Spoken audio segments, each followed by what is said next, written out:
question time, and I will call the Prime Minister. Thanks, Mr Speaker. I inform the House that the Attorney-General will be absent from question time at least for today, and the Minister for Communications will answer questions on his behalf. Give the call to the Leader of the Opposition.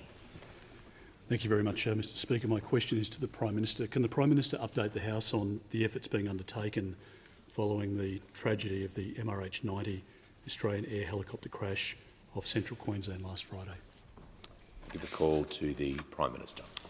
I thank the Leader of the Opposition for his question, and for the Leader of the Opposition, but I think every member of this chamber joining with us today on what has been a very difficult weekend for our nation.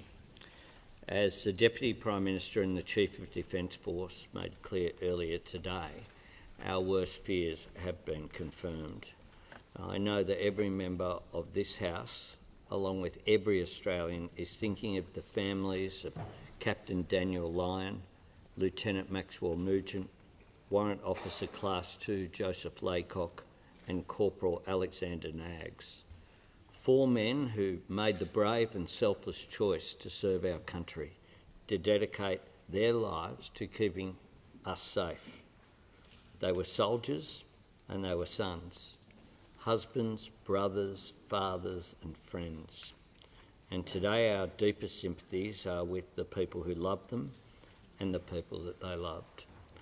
We will have, of course, a formal condolence motion at an appropriate time for them. We are also thinking of all those who served alongside these 4 men who remain missing.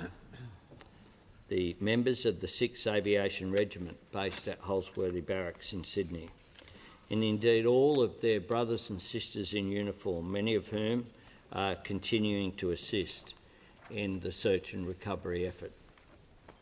I know the House will want to join me in acknowledging the vital support that Canada and the United States of America are providing to the efforts of the Australian Army, Navy and Air Force, as well as the civilian authorities led by the Queensland Police Service and the Australian Maritime Safety Authority.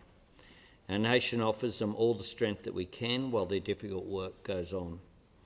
It is important for us to recognise that this will be a very hard time for many serving members and their families, as well as veterans. And I encourage anyone who feels in need of support to seek it. Families can call Defence Member and Family Support on 1800 624 608. Serving men and women, veterans and families can contact Open Arms on 1800 011 046.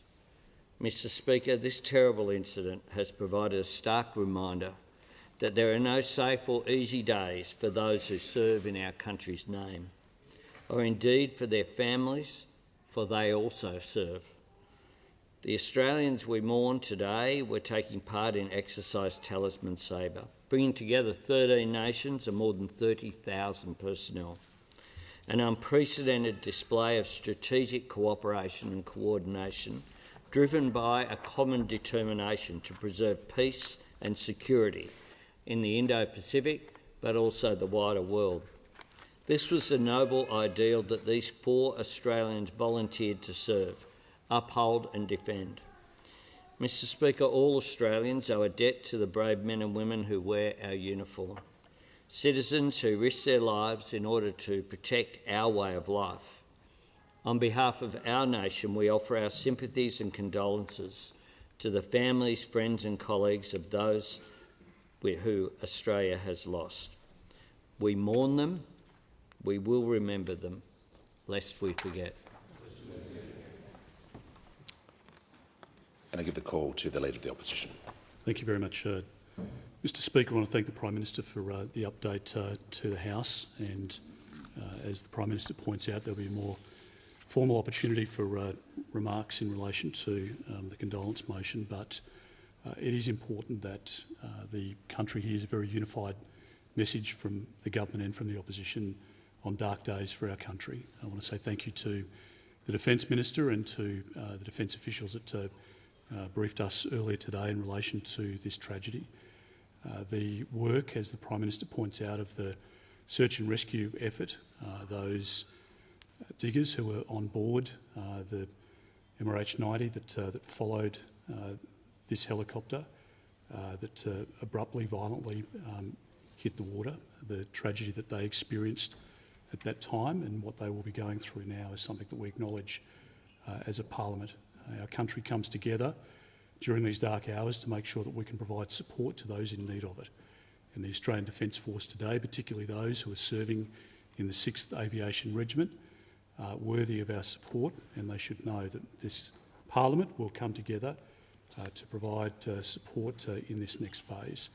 But to the families of Daniel Lyon, of Max Nugent, of Joseph Laycock and of Alexander Naggs, now our thoughts and prayers are with them and with the diggers. I want to acknowledge the work of the member for Herbert, who I know has been in contact with a number of his former colleagues and has served at one point with Corporal Naggs, and many people will have similar stories. But it is a tragic day for our nation, and we will continue to work, I know, to provide the recovery effort so that the answers can be provided to the loved ones, to their colleagues. But we come together today on an incredibly sad occasion, a tragic occasion for our nation, and we stand in one in support of those men and women who bravely wear the uniform of the Australian Defence Force.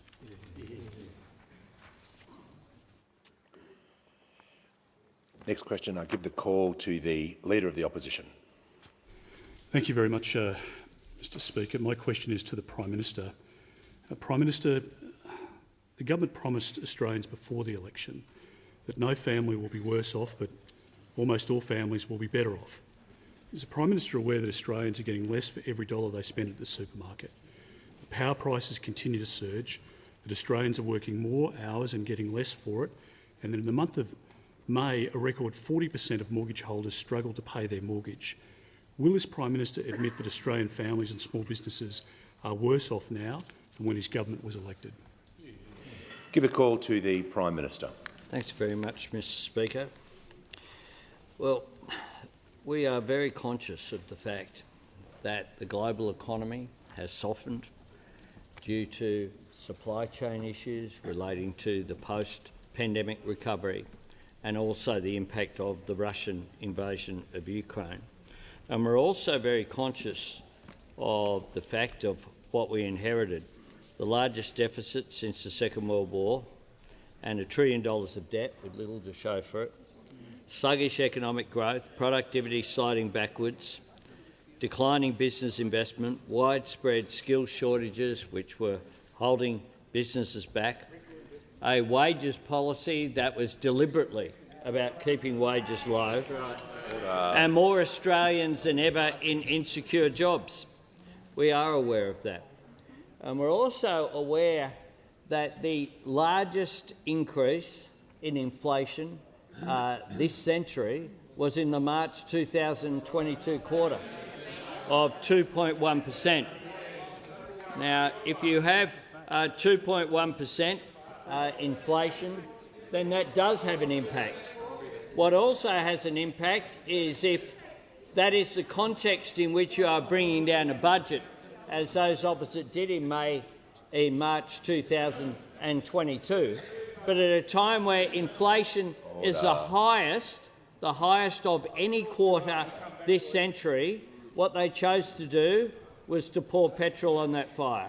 What they chose to do was try and buy their way through an election with a massive stimulus, which of course all ended once people had voted. Now, last week we had the figures of 0.8% CPI increase in the June quarter. Now, we would like to see that moderate further, but we acknowledge the fact that that is a moderation compared with where it has been, and certainly compared with the 2.1% that we inherited. but we do have a plan to combat inflation.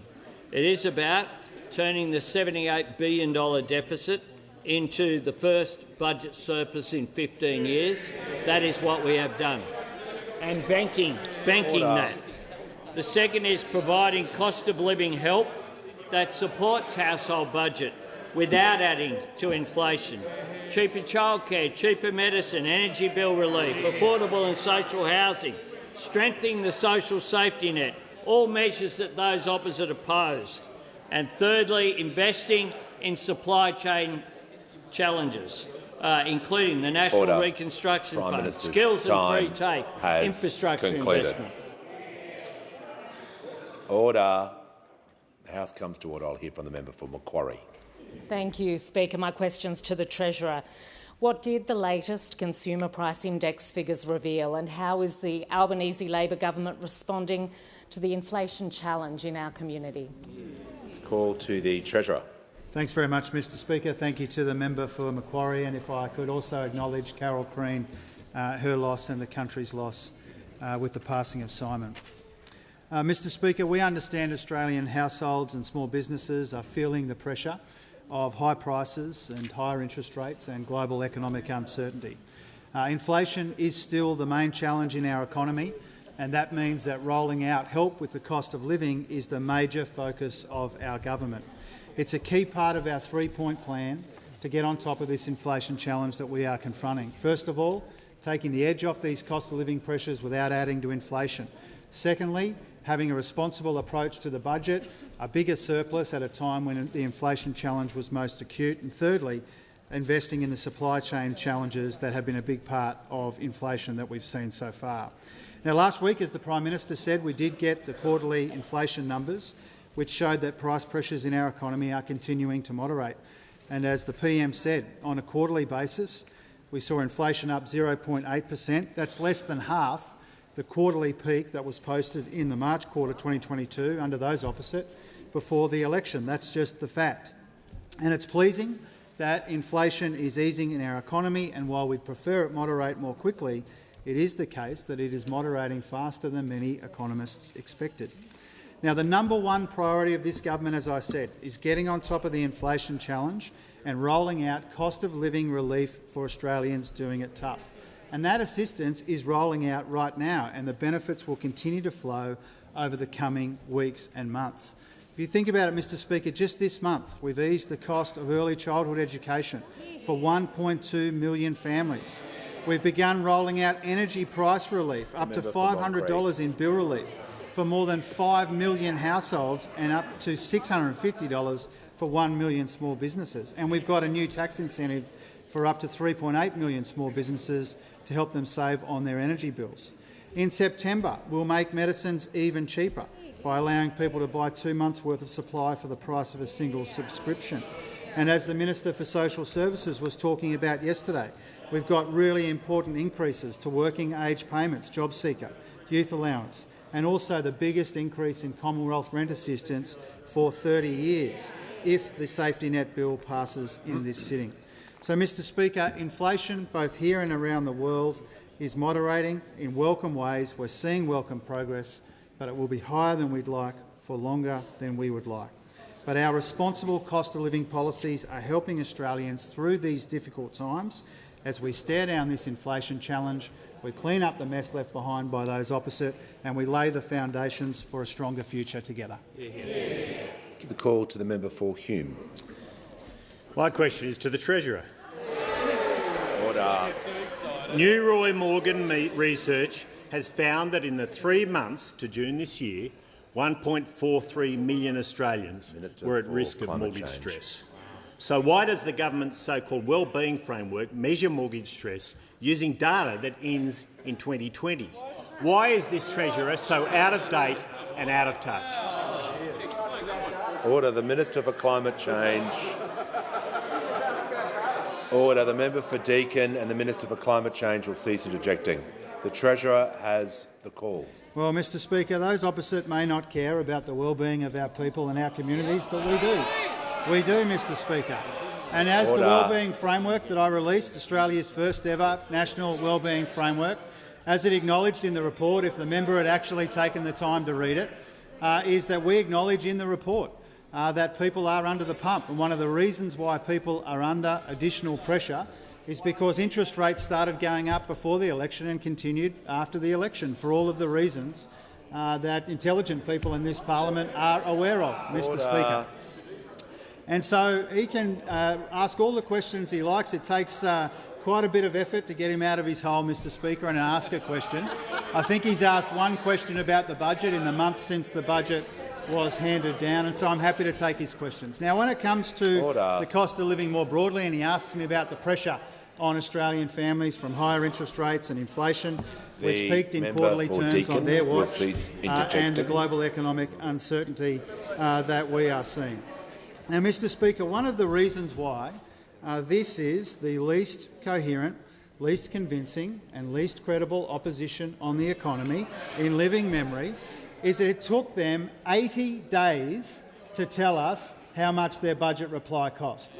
Now, Phileas Fogg got around the world in 80 days, Mr. Speaker. It took 80 days for those opposite to tell us how much their policies will cost. The Treasurer will pause for a moment. Order. Whoever's interjecting can cease that immediately, and I'll hear from the member for Hume on a point of order. On relevance, the question was very specific. It asked why the wellbeing framework was so out of date and out of touch. Order. Order. The Leader of the Nationals, the member for New England. Treasurer in continuation. Mr. Speaker, as I acknowledged at the start of the question, the wellbeing framework itself says that Australians are under pressure. One of the sources of that pressure is higher interest rates. We made that clear. And one of the reasons why we are so serious about this wellbeing framework is because we want to make sure that the data that we rely on to make good decisions in our economy is as good as it can be. We will continue to refine the wellbeing framework in ways that I said on the day that it was released. But, Mr. Speaker, I tell you what won't be happening. Order. Members on my left, we won't be taking lectures about the economy from the party where we have the Leader of the Opposition that says we should be spending more on cost of living help. The Shadow Treasurer says we should be spending less on cost of living help. And then we've got the Shadow Finance Minister who said that she read one of my speeches and said I was heading in the right direction. Mr. Speaker, they've got three different spokespeople and three very different positions. Their time would be much better spent getting some coherence and some credibility in their approach to the economy. It has been entirely missing. Now, we have spent a big chunk of our first year in office trying to clean up the mess that they left of the economy and the budget. And if you look at the scoreboard, Mr. Speaker, if you look at the scoreboard, you've got unemployment at 3.5%. You've got the first surplus in 15 years. We're rolling out cost of living help, and inflation is moderating from the quarterly peak that we saw under the incompetence that we look at now opposite. The member for Cooper. The member for Corangamite has the call. Thank you, Mr. Speaker. My question is to the Prime Minister. Since the Parliament last met, what steps has the Albanese Labor government taken to ease the pressure on families? And what is standing in the way of providing relief to vulnerable Australians? Give the call to the Prime Minister. I thank the member for Corangamite for her question, and I acknowledge the work that she does representing the great people of regional Victoria. We are working as a government for Australia every day. Working for Australia is our theme of what we are doing each and every day going forward, working to take pressure off people whilst not putting pressure on inflation. Since the last sitting of Parliament, 8 of our urgent care clinics have opened. I've opened 2 of them, meaning more people can get the care they need when they need it for free. You've got the Medicare bulk billing incentive being tripled. You've had changes to pay parental leave have helped 20,000 families, and our cheaper childcare plan is making a difference for 1.2 million families. Now, the CommBank's Economic Insights noted this. The changes to the childcare subsidy are expected to see a 32% decline in out-of-pocket expenses for households. It's worth noting that cheaper childcare for families will also, in the medium term, put downward pressure on inflation pressures in the economy. Mr Speaker, the interjections show you how much they disagree with cheaper childcare, But we're also getting wages moving. Since July 1, 2.7 million workers on awards have received a 5.75% pay increase, the largest increase since 2009. 250,000 aged care workers have got a 15% pay rise, meaning a nurse on an award wage can earn an extra $10,000 a year. And this week, The member for the Deakin Senate will cease take up interjecting. the Strengthening the Safety Net Bill. Now, this can provide meaningful relief for vulnerable Australians starting in September, raising the age cut-off for the parenting payment single, providing direct relief to 57,000 single parents, predominantly women, an increase in rental assistance for 1.1 million households, and increases in JobSeeker, Austudy and Youth Allowance, helping 1.1 million Australians. But those opposite have announced they want to block this relief. They had their own plan that it took them forever to come up with that will actually put a conservative 50,000 additional people onto JobSeeker. That's what their plan will do. No wonder they didn't want to put out the costings. The party of Robodebt at it again, attacking the most vulnerable, not worrying about those people who are doing it tough. They haven't learned, they won't change, and Australians will pay the price. Has concluded. Give the call to the honourable member for Kooyong. Thank you, Mr Speaker. My question is for the Treasurer. Victorians are paying a fortune for electricity because of the massive increases in gas and coal prices, while fossil fuel corporations are making windfall profits.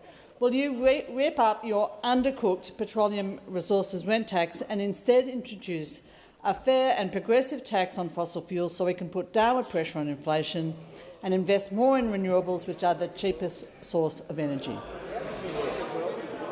Order. Members on my left will cease interjecting. The Treasurer has the call. Thanks, Mr Speaker. Thank you to the member for Kooyong for her question.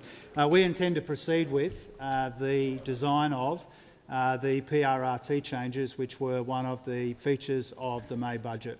And the reason for that is because this is the best way to make sure that the offshore LNG industry pays more tax sooner. And we are talking here about $2.4 billion in additional tax to help us fund, whether it's the improvements to the bulk billing incentive, whether it's the cost of living assistance that is rolling out right now. That $2.4 billion will make a substantial contribution to that. Now, as the honourable member knows, the process that led up to this policy change has been a long one before the life of this government, and it culminated in some advice from Treasury, which has been in the news and which is why I suspect the honourable member is asking the question today. The Treasury provided three options, and of the three options in the final Treasury advice, the one that I chose actually raises the most money over the forward estimates than the other alternatives in the options presented to us. That's an important consideration as well, Mr Speaker, and to the honourable member who asked the question. Now, we want to see the offshore LNG industry pay more tax sooner. We've come up with a way, with the help of the Treasury and on the recommendation of the Treasury, to ensure that we can do that while protecting our international relationships and protecting the jobs in the sector, and recognising that gas will play a role as a transition fuel as we embark on this net zero transformation, which I personally believe passionately in, as do the colleagues on this side of the House.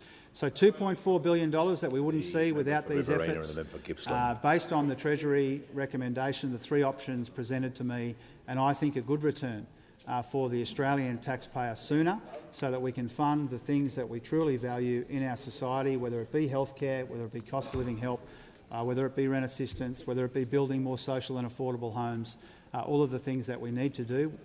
Some of this money, or this money, will help offset some of those important priorities. call to the member for Lyons. Thank you, Speaker. My question is to the Minister for Workplace Relations. Amidst the ongoing FAIR campaign about the government's workplace relations reform, can the Minister clarify the Albanese Labor government's record on employment and wages outcomes? Give the call to the Minister. Order. The member for Page is warned. Give the call to the Minister for Employment, Workplace Relations and the Minister for the Arts.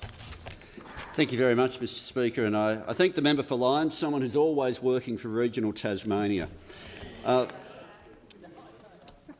It's worth considering with the fear campaigns that he referred to in the question, what we were actually had those opposite predict about our workplace reforms. What did they say would occur? The Leader of the Opposition said it's going to result in a higher unemployment rate. Senator Henderson said this is a job destroyer. Senator Cash was more nuanced and said it would close down Australia. And what do we have now is an unemployment rate at 3.5%, a participation rate at 66.8%.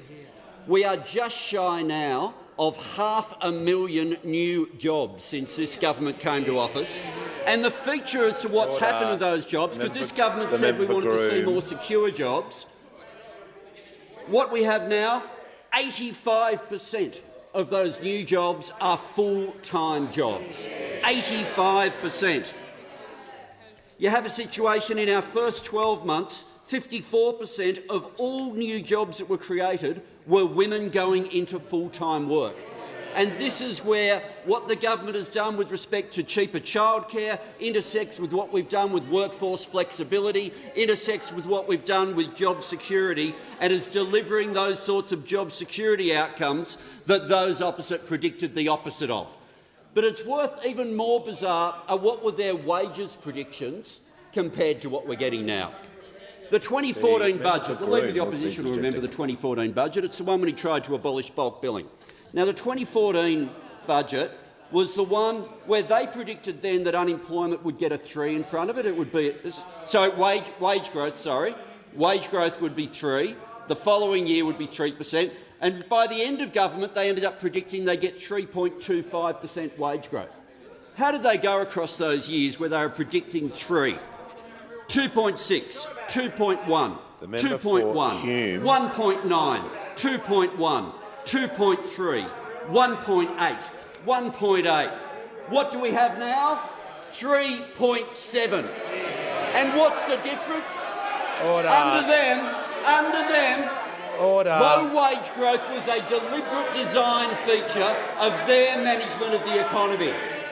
When you change the policies to deliver wage growth, look at what happens. Wages grow.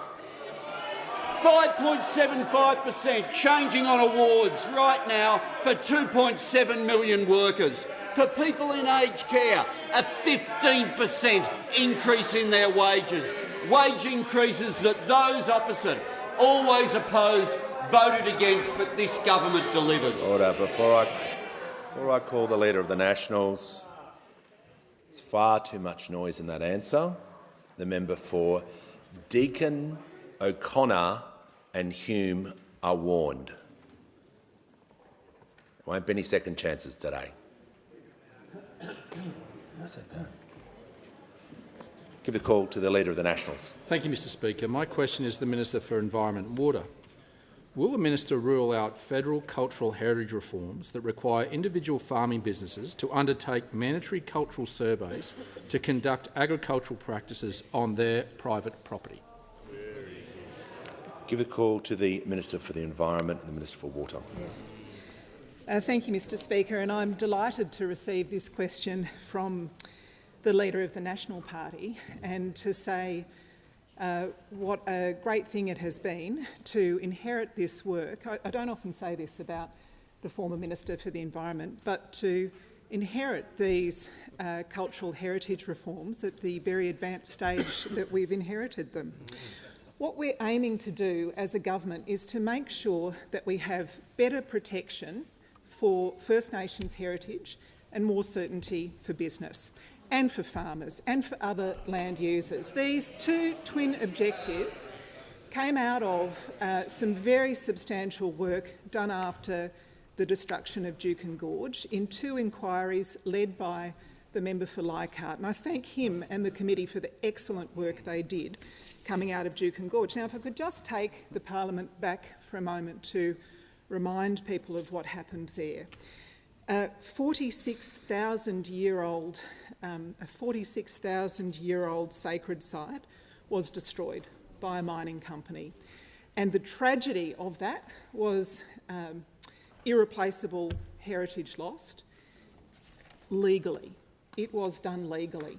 And what this parliament realised was that our laws were not fit for purpose. If 46,000-year-old sacred sites can be destroyed legally, those laws are not fit for purpose. So the previous government, coming out of those Juukan Gorge inquiries that had a number of very substantial recommendations, set up a process with the First Nations Heritage Protection Alliance. The former Minister for the Environment signed a contract with the First Nations Heritage Protection Alliance to come up with an options paper. That options paper is, as I say, the work began under those opposite. We have released the options paper. Options papers are designed to begin conversations, and can I say that the Minister for the Environment said very clearly that starting this national conversation was exactly the right thing to do. You know that. Order. The member for Petrie. The Leader of the Nationals on a point of order. Mr Speaker, on relevance, it was very tight about whether the minister will rule out mandatory cultural surveys for agricultural practice. No one is challenging what happened with the gorge. Okay. This is agricultural practices, and it was very specific. No matter what former government did, it's what this government will do about will they rule out, because there was no decision made. The Leader will resume his seat. The question, order, the Prime Minister will cease interjecting. The Minister is being relevant to the question because she was talking about the heritage reforms. I'm listening to her. The Minister for Infrastructure will cease interjecting. Just going to listen carefully for the remaining 35 seconds. She is being relevant to the question, so she's relevant to the standing orders. I thank the Leader of the Nationals for his intervention. Just to reassure him, we're not proposing any takeover of state laws. We're not proposing any duplication of state laws. Order.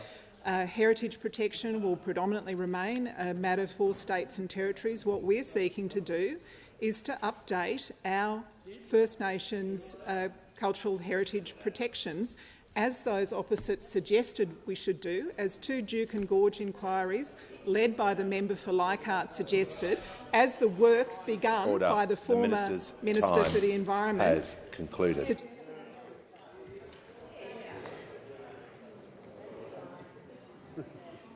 The member for Forest will cease interjecting, so I can hear from the member for Werriwa. Thank you, Speaker. My question is to the Minister for Social Services. When can the people in my electorate of Werriwa expect to receive some cost of living relief delivered through the Albanese Labor government strengthening the safety net package? Give the call to the Minister for Social Services. Well, thank you, Speaker, and I'd like to thank the member for Werriwa for her question. Of course, our government knows that many Australians are doing it tough right now. And that's why we've outlined in our budget cost of living relief for millions of Australians. Cost of living relief that's responsible and cost of living relief that is targeted. And through our $14.6 billion cost of living relief plan, the government has a plan to help millions of Australians in different circumstances and different settings. This, of course, includes relief from power bills, cheaper medicines, historic investment into Medicare, and, of course, our families are benefiting from our cheaper childcare plan and enhanced paid parental leave. But one of our key focuses of our cost of living package is to help those doing it toughest. and improvements that we announced in the budget to many income support payments delivered through our Strengthening Safety Net Bill are currently before the Senate, and they will do some really important things. They will increase support for eligible working age payments and student payments. They will extend the eligibility for job seekers to the higher rate to help more older Australians that face long-term unemployment, often as a result of discrimination or sickness. It extends the eligibility for parenting payment signal to help more single parents, 57,000 extra single parents getting extra support. And of course, it's providing the largest increase in Commonwealth rent assistance in 30 years. Combined, these measures will give around 2 million Australians on income support extra assistance. And I'm pleased to inform the member who asked the question, but all members of the House, that this support will flow from the 20th of September, very soon, 7 short weeks. But that is, of course, if the bill passes the Senate. And, of course, I woke up this morning surprised to see that those opposite are deciding to block our safety net bill.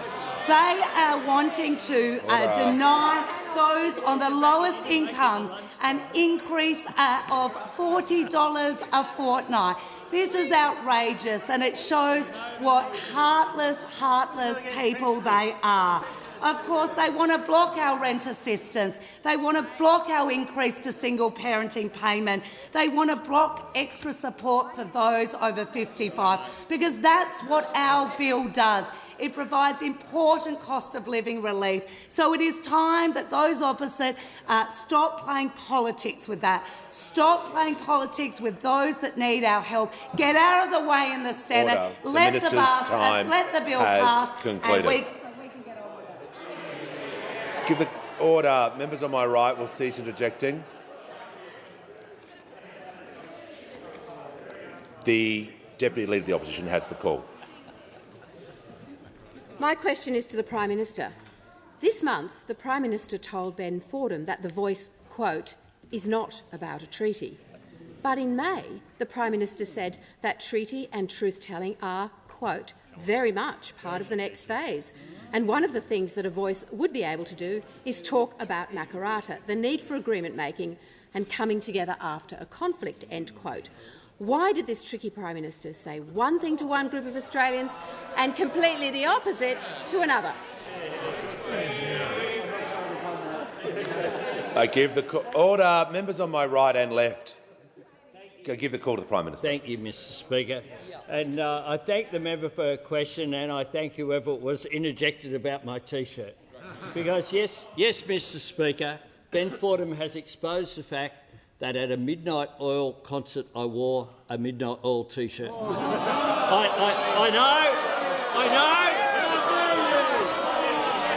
know, Mr. Speaker. Order.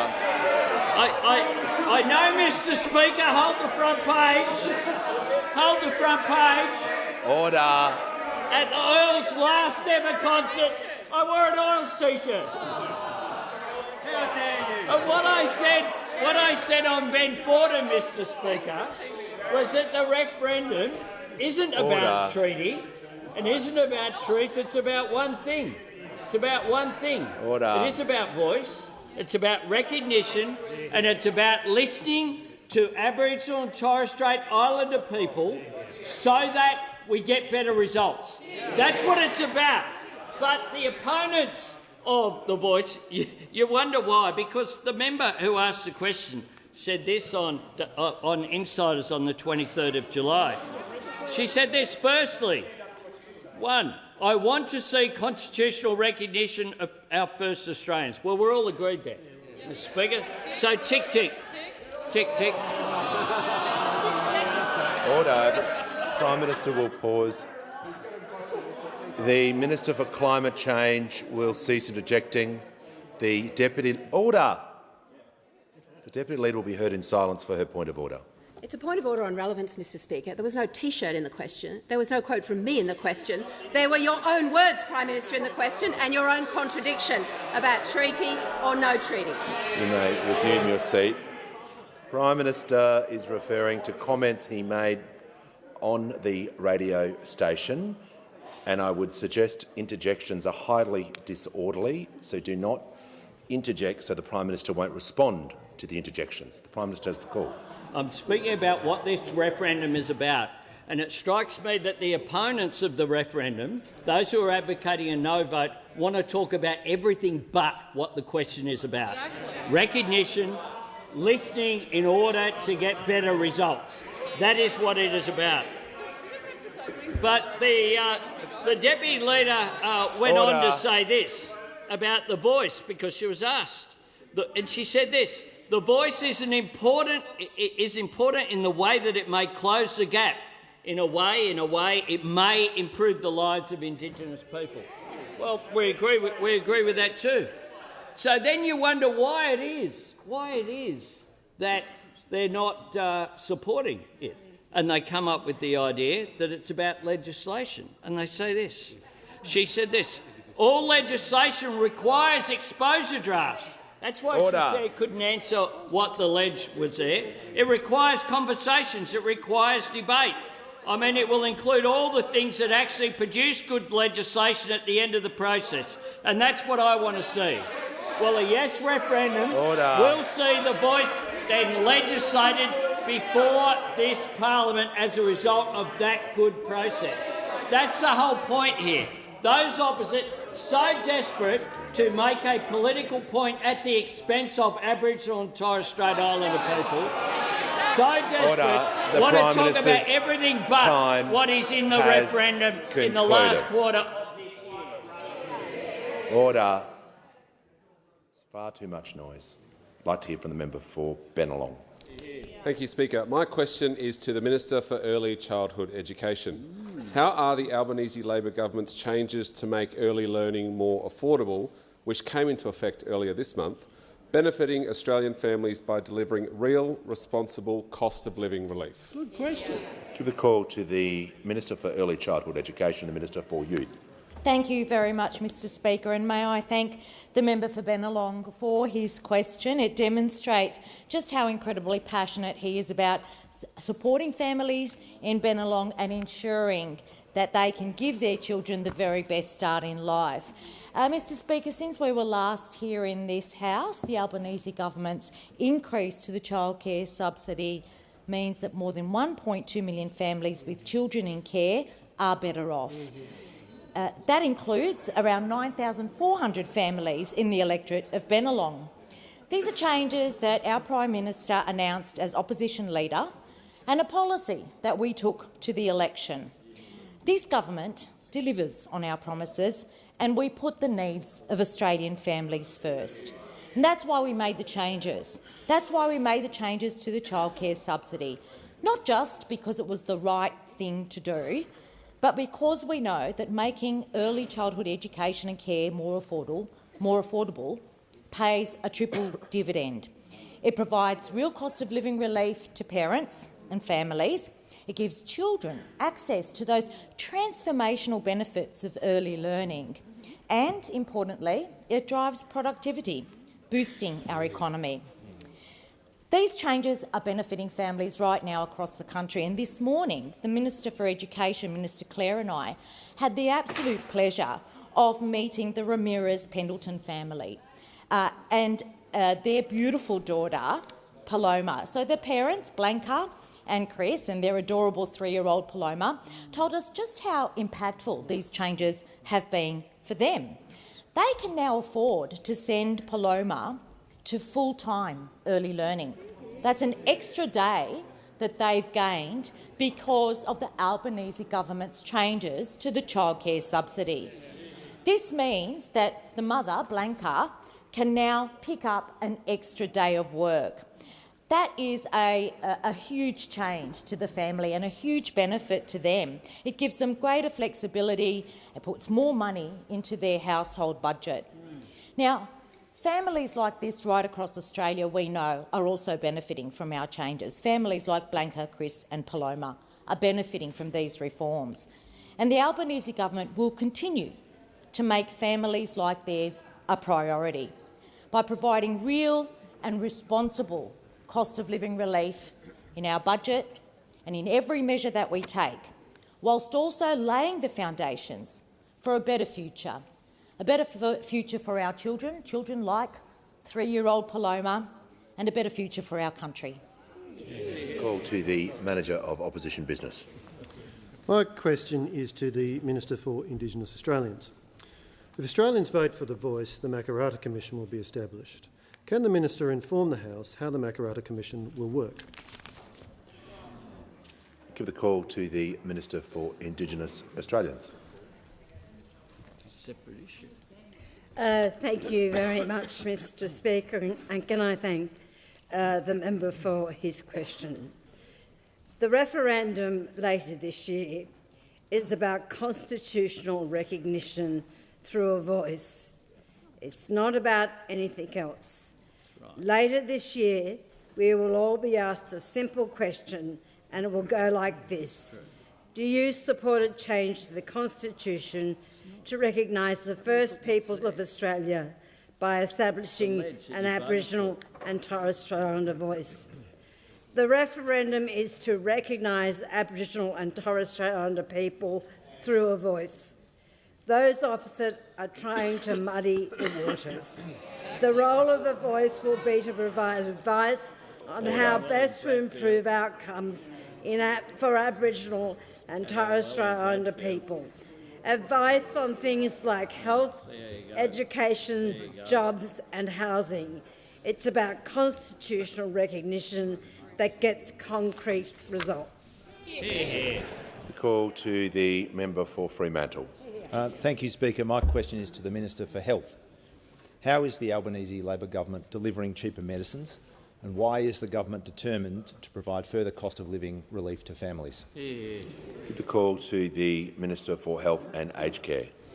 Well, thank you, Speaker, and I thank the member for Fremantle for his question. He's a passionate advocate for better health care in his community and for Labor's promise of cheaper medicines. And, Mr Speaker, already we're delivering on that promise. Last July, we cut the maximum amount that millions of pensioners and concession card holders would pay for their medicines across a year by 25%. So no matter how many medicines they're on, the most they'll pay across the year is an average of just $5 a week. In September, we cut the price of 2,000 brands of medicine, delivering $130 million back into the pockets of hard-working patients. And, Mr Speaker, on January 1st, we delivered the biggest cut to the price of medicines in the 75-year history of the PBS, slashing the maximum payment from $42 a script to just $30. And already, Mr Speaker, in just 6 months, that has delivered almost $120 million in savings to hard-working Australian patients. But,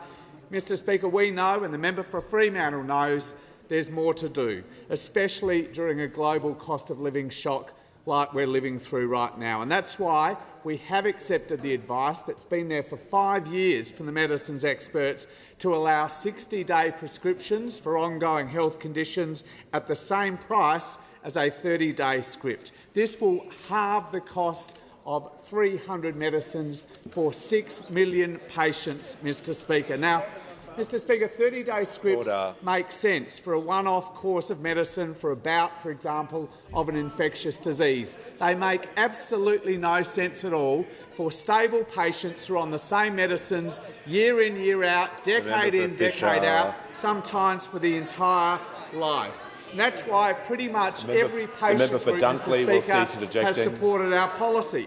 It will also free up millions of GP consults, which we all know are desperately needed right now, which is why every doctors group supports our policy. And, Mr Speaker, we have promised to reinvest every single dollar that the government saves from this measure back into community pharmacy. And on Friday, I announced the last details of that reinvestment, which will be focused on small rural pharmacies. But against all of that, Mr Speaker, all of the expert advice, the policy logic, the support of every patient group and every doctor group, I read in the Australian newspaper this morning that the opposition is going to try to block cheaper medicines in the Senate for 6 million patients. Now, perhaps No surprise, Mr Speaker, from the Leader of the Opposition, who as Health Minister, we all remember, tried to jack up the price of medicines, $5 for each and every script. But I tell you, Mr Speaker, we're determined to deliver on our commitment. Cheaper medicines are good for the hip pocket and they're good for health. Give the call. Order. The member for Moreton. Give the call to the member for Goldstein. To the Prime Minister, I and others on the crossbench have called for a royal commission into offshore processing. Now we learn that the Department of Home Affairs continued to award contracts involving millions in taxpayers' money, despite being warned by the AFP that the businessman involved was under investigation for bribery. He was subsequently charged and convicted. Will the Prime Minister refer this matter to the NAC and/or institute a royal commission or some other form of broader independent inquiry into offshore processing? Give the call to the Prime Minister. I thank the member for her question. I say this not about the specific but the general. We need to avoid the idea that every politician will say to every issue, refer to the NAC. It's easy. The NAC will operate independently and at arm's length. So I have said consistently, but I say to members in this House as well, they need to avoid this temptation to say, oh, I'll be referred to the NAC over every issue that is raised. Now, these are serious issues and allegations that have been raised. We are acting quickly and decisively, and it is appropriate that an independent, eminent reviewer have a look at what has occurred, that departmental officials be obligated to cooperate if instructed to do so, and the ministers and people at the time, including the Leader of the Opposition, cooperate with an inquiry. Today we have announced that we will appoint Mr Dennis Richardson AC, a former Secretary of the Department of Foreign Affairs and Trade, Department of Defence and Director-General of Security, someone I think is one of Australia's preeminent public servants, to have a full look and a thorough examination of this. The review will consider governance practices and these allegations in the wider context of serious issues that have emerged over this time. In particular, it will consider any integrity concerns about contracting arrangements regarding regional processing, whether public or otherwise, as well as the department's governance arrangements, not just to look at what's happened in the past, but to make sure that appropriate mechanisms are put in place in the future. I ask the Minister for Home Affairs to add to the answer.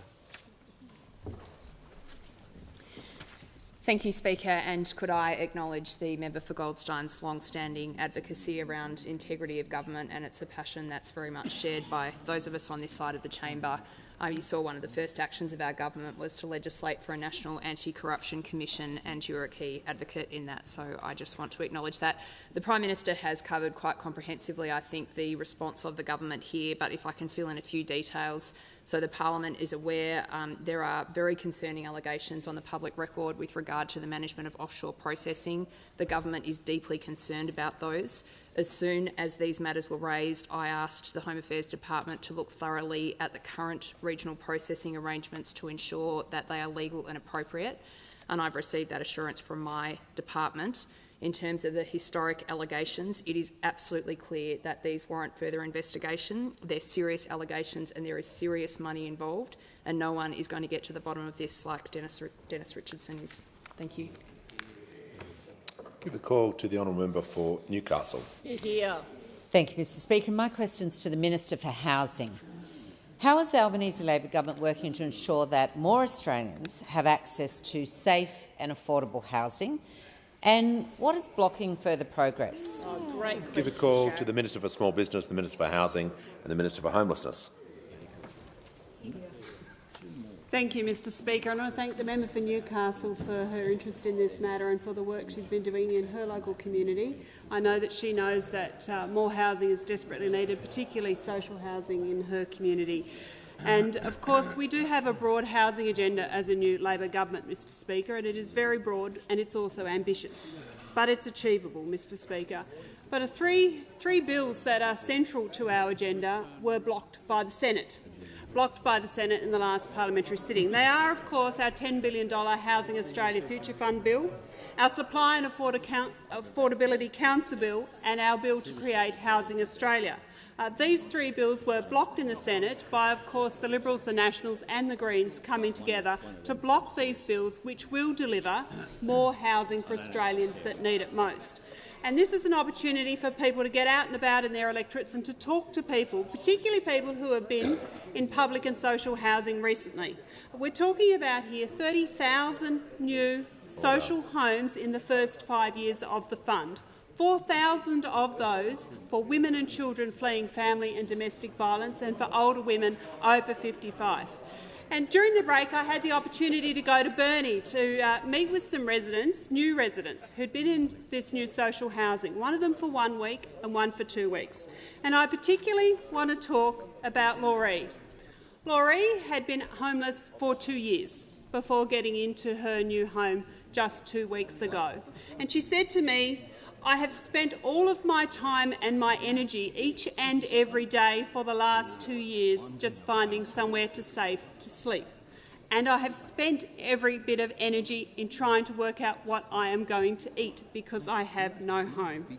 Now, Laura Lee has been put into one of these new homes, I'm pleased to say, and I asked her what she's going to do now, and she said, "I'm going to go back to school." Mr Speaker, she's a 40-year-old woman who's so proud of her new home, and that's what this means. These are homes for people who desperately need it, Mr Speaker. These are homes that we want to build.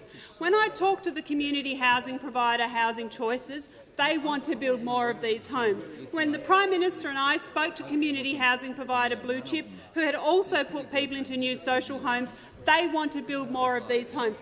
They are saying the Housing Australia Future Fund is critical to getting more of these types of homes on the ground. So I say to the Liberals, the Nationals and the Greens, go out and talk to some of the people who are currently sitting on public housing waiting lists about what it will mean to them. You are blocking homes when we want to build homes.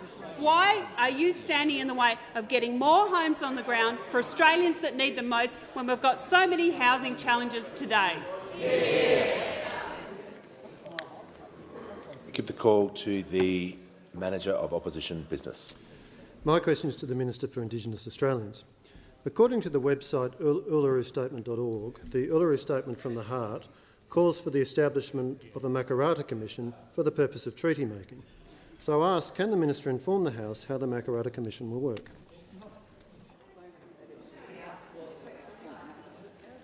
Order. Give the call.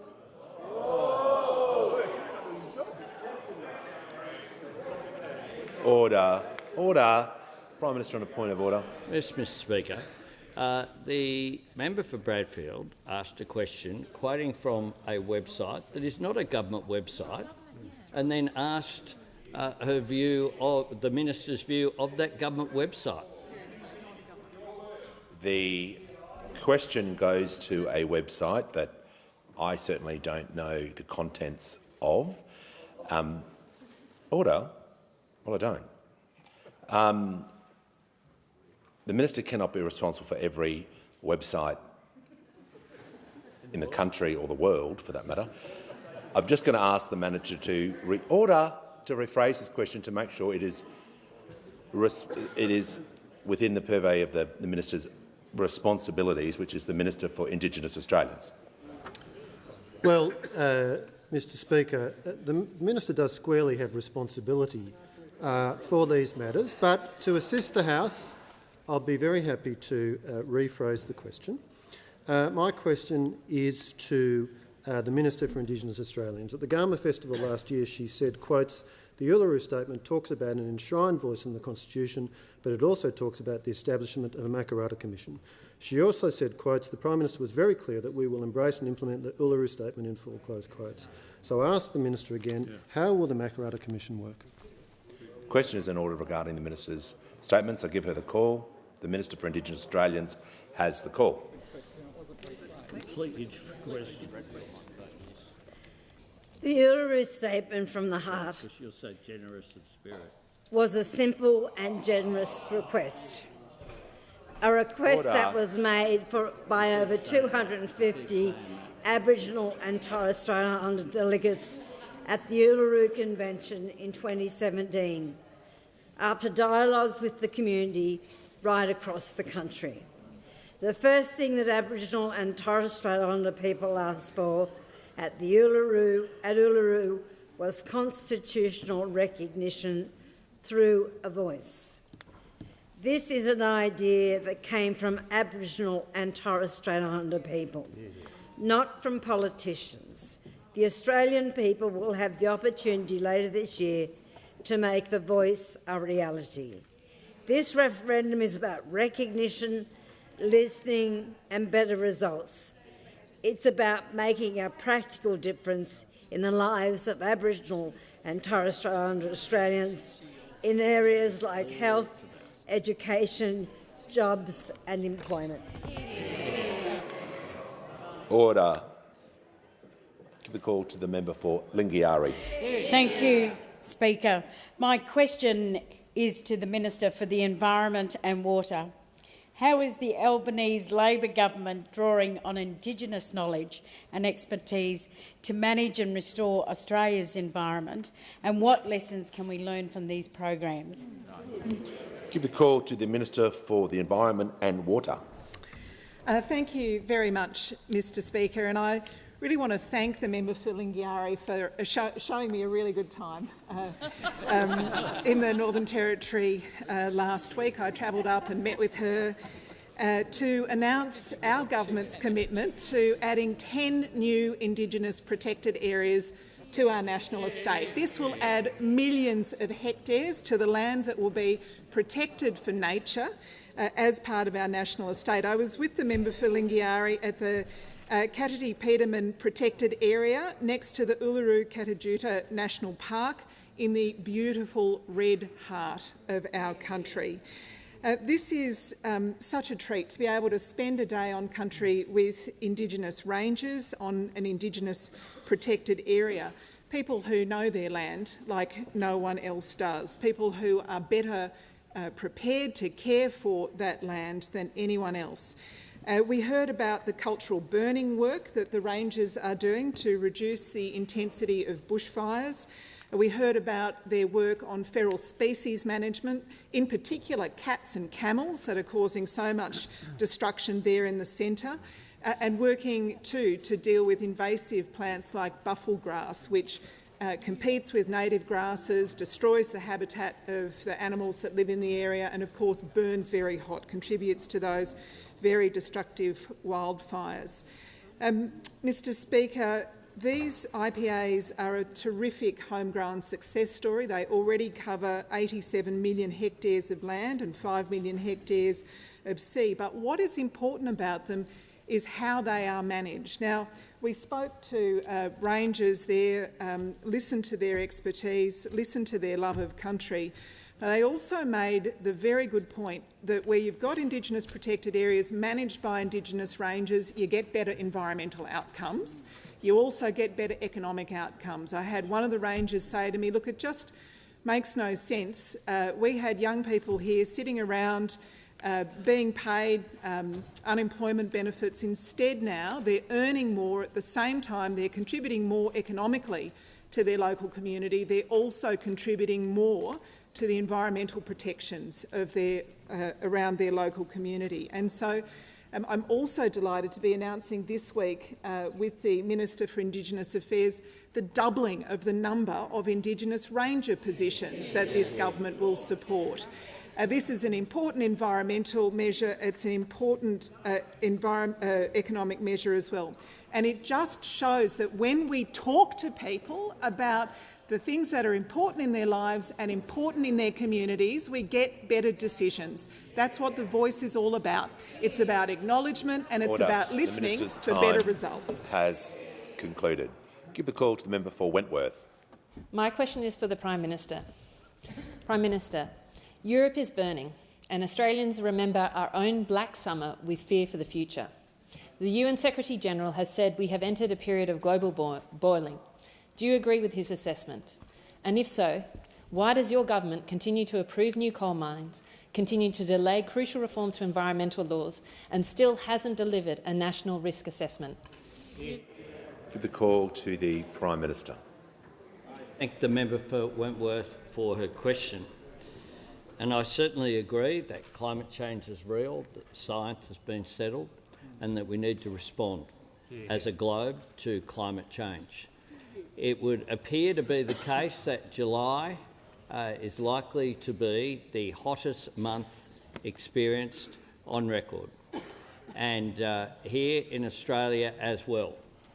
For people who have experienced a July that is unusually dry and unusually hot compared with what has occurred in the past, we know that it is having an impact here.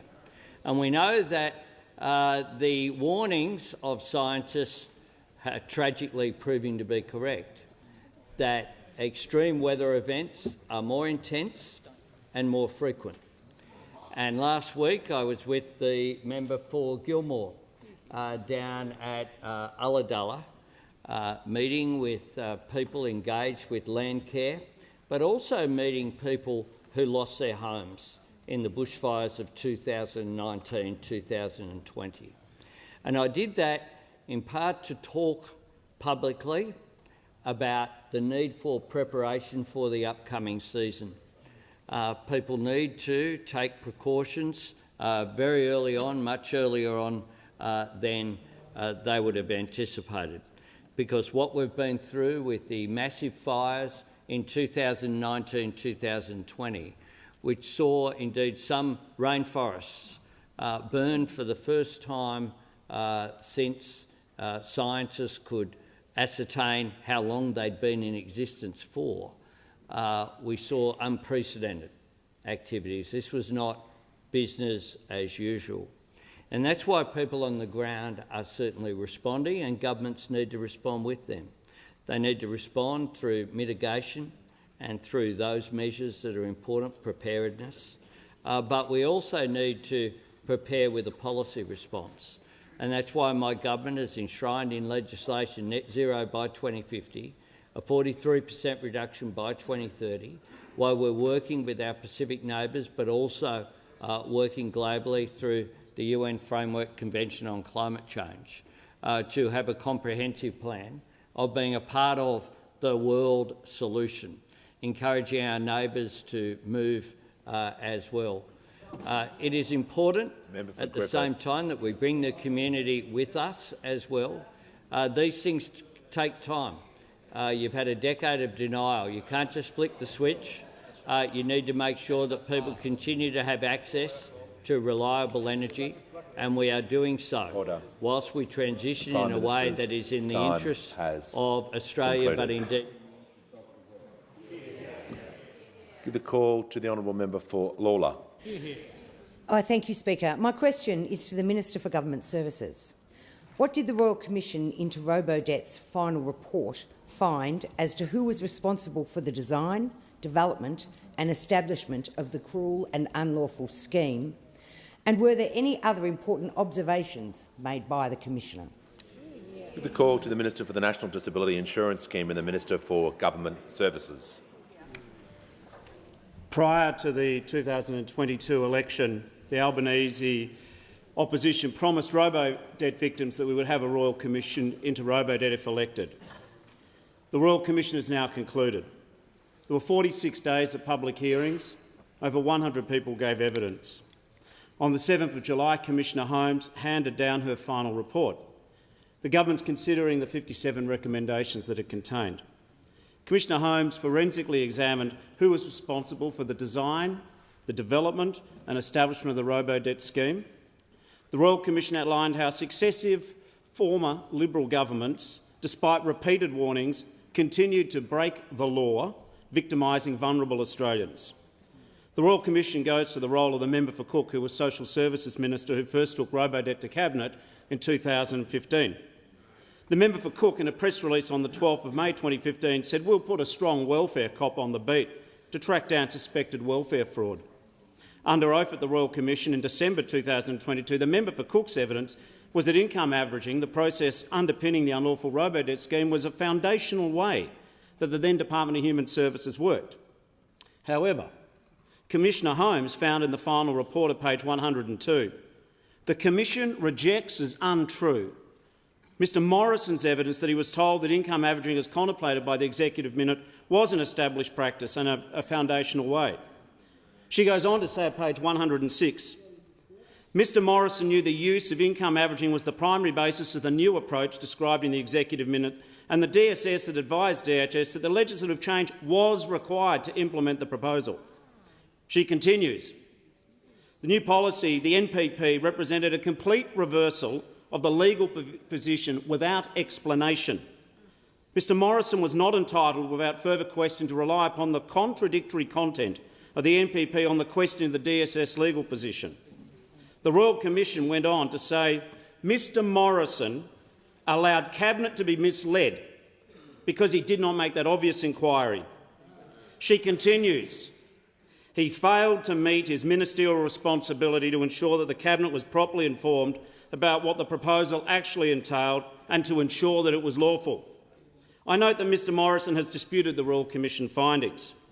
He may have convinced himself, but he failed to convince the Royal Commission and indeed most Australians. Call to the Prime Minister. Further questions be placed on the notice paper. Just going to